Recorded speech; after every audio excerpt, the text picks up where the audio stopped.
This video is brought to you by patreon.com/worsttake. Get access to exclusive live streams and Discord servers, on-screen shoutouts, and early access to some videos when you join now. Help make sure that we can continue to make content like this by supporting the Patreon. Links are in the description down below.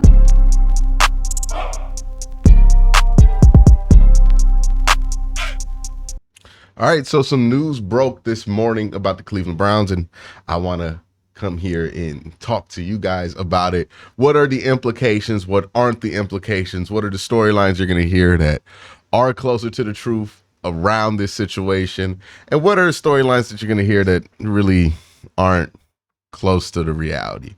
If you've watched this channel for this offseason, nothing that happened today should surprise you. This is stuff that I've been talking about the Browns eventually getting around to or doing eventually every year for the last few months. This is just obvious patterns in how the Browns operate.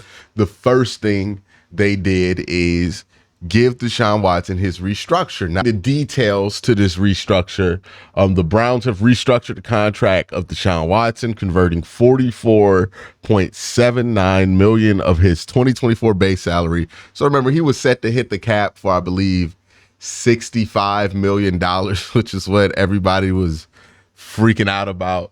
They're going to put $44 million of that base salary down the line, creating $35 million in cap space for the team poor source. So now they have $62 million in cap space. So the Browns have opened up a lot of space, moving the money down the line. Now, there are a lot of questions that go along with this. Well, why did they wait so long to do this? Why does this matter that they did this? Does this mean that they're bringing in a player or two? And what is the actual function of doing what they're doing right now? So I'll start at the top. Why did this take so long to do? This is a question I had because I expected the Browns to get this done way back in Greenbrier. But this camp was a little bit different than previous camps because usually the Browns get this done first things first when they get into camp. This camp was a little different. They had a lot of different contract situations going on. They had some trade negotiations going on. And I think the Browns wanted to wait until they were finalized on the roster, on everything they're going to do to restructure Deshaun Watson, to do it at the best time. The reason you would want to wait when you have contract negotiations going on or trade negotiations going on is you don't want to create leverage for the other side of the table that the Browns are negotiating against. So if you're negotiating with JOK and their agents are looking at your situation and thinking you have $15 million in cap space instead of $62 million in cap space, they're going to tend to be less aggressive in salary negotiations than they would be if you had that $62 million on the books, reminding folks how much money you got to spend here. So that's why they would wait, and that's why I think they waited to get this done until this point. Like, it's no coincidence that this news comes out exactly when you find out the Browns are cutting Tyler Huntley, who they've been trying to trade for a while. And we'll get to that whole thing later, but it's like, okay, the final thing that we were trying to do fell through. So now that that's the case, we're just going to get this restructure done before the deadline, which is once game week starts, because once those game checks hit the account, you can't restructure them. So they got the maximum restructure done. They moved that money down the road. Now the question might be, why? You know, is this a Brian Windhurst moment? Is this like, oh, are the Browns up to something? Are they gonna sign somebody to a big deal? Are they gonna trade for Brandon Ayuk? Is this to get themselves in the market for that, or are they gearing up for a big free agent? And the answer is no. This is more of a clerical move than a strategic move for the Cleveland Browns as far as like a strategy to get a specific player. This is more about how the Browns bookkeep. We talk about this every offseason.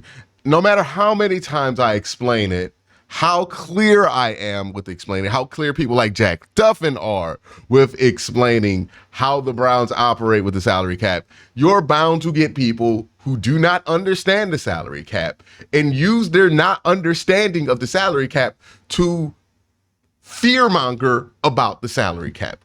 But the truth is, the Browns restructured Deshaun Watson, not because it's going to lock them up in the future, but because it gives them more flexibility to spend more money over the long term of the team. We talk about this all the time here on this channel. The salary cap goes up 7% every year. The only year in recent memory where the salary cap did not raise was because there was a global pandemic that shut down public events. Outside of something like that happening at that scale again, and think about the scale of what happened. Basically, a canon event for everybody who was on Earth, right, at that time, which the pandemic was. Not a single one of us does not remember the pandemic or will not remember the pandemic. It was a global canon event. Outside of that, and even then, the salary cap, I think, bounced back up and then recovered and then got higher a year after that. So even if that happens, not the end of the world. But nonetheless, outside of something like that happening, the Browns salary cap, the NFL salary cap, will likely go up at least 7%. Last year, it went up 10%, but it likely goes up 7% every year. You think about the NFL adding those Netflix games, the NFL adding more Thursday night football games, the NFL thinking about adding a extra game, right? All of those things are things that are going to expand the salary cap and expand revenues and make the salary cap much, much larger. So if you look at the long-term plan for the NFL, they haven't even gotten that 18th game. When they add that 18th game, probably going to be a 10 to 11% jump in salary that year. And then every year they don't add a new game, but they just add more partners, or not even add partners. They just stick with what they have and the game just grows naturally. They're going to get 7%. So the cap grows every year. So this is not like how it gets described. Usually, most people describe what the Browns are doing is putting it on a credit card and kicking the can down the road. Now, it's accurate in the sense that the Browns are kicking this can down the road. They're moving money from 2024 and accounting for that money much later in the contract so that they can benefit from the salary cap going up. But instead of a credit card, charging interest and you getting a penalty for putting money down the road. This is like if the credit cards paid you interest for using the credit card. So it's like if you had a crazy cashback program that actually outpaced your interest rate or something like that. It's like getting positive interest on a bank account.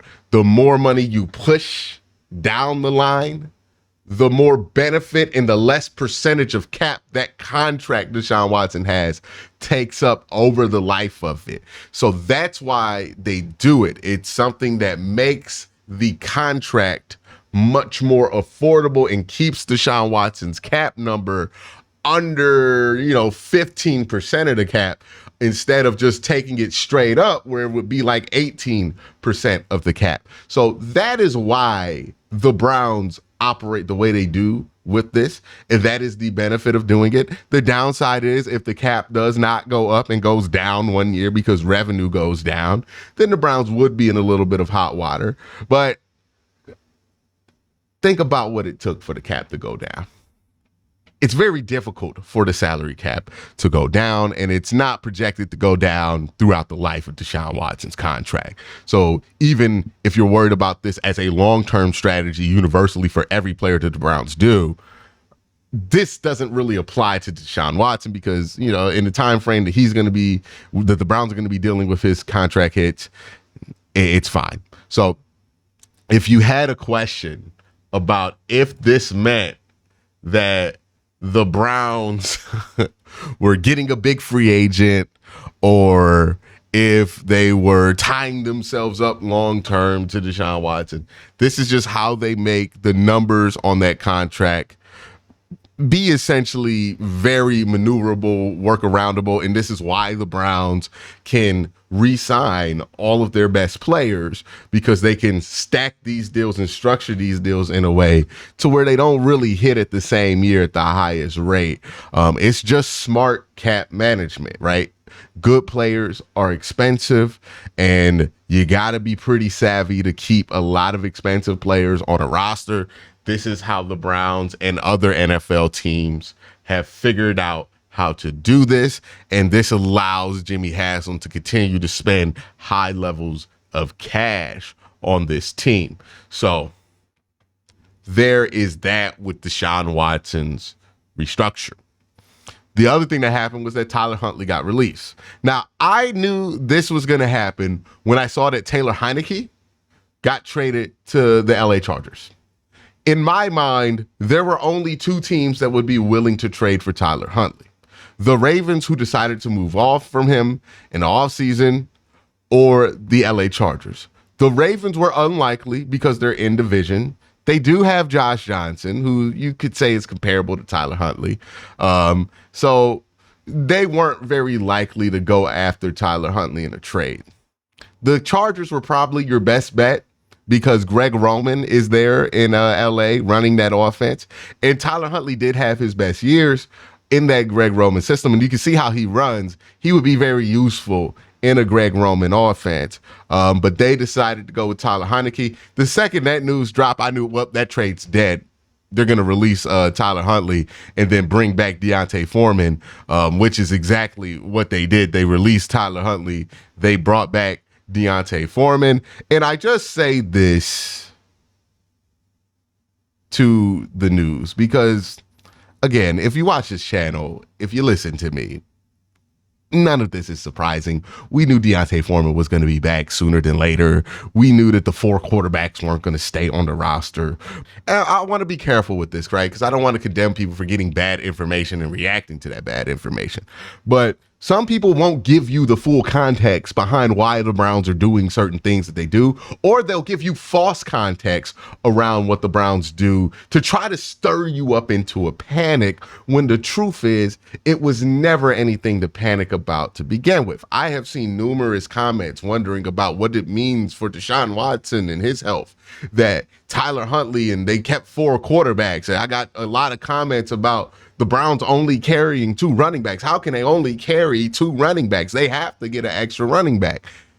And I don't blame people for these reactions. I blame how they get this information for these reactions. I blame the charlatans that are willing to try to make this a point about Deshaun Watson when they know damn well keeping four quarterbacks ain't nothing to do with Deshaun Watson. And again, you can be critical of Deshaun Watson. I'm critical of Deshaun Watson all the time. You just allow make stuff up to be critical of him, right? The same thing's true with the whole running back situation. This was less so. I think people were more proactive about getting it out there that they're going to bring this guy back. So you don't really got to worry about it. But even then, some people kind of were pushing other agendas there. So appreciate you guys. Y'all have a great day. Have an even better night. Peace.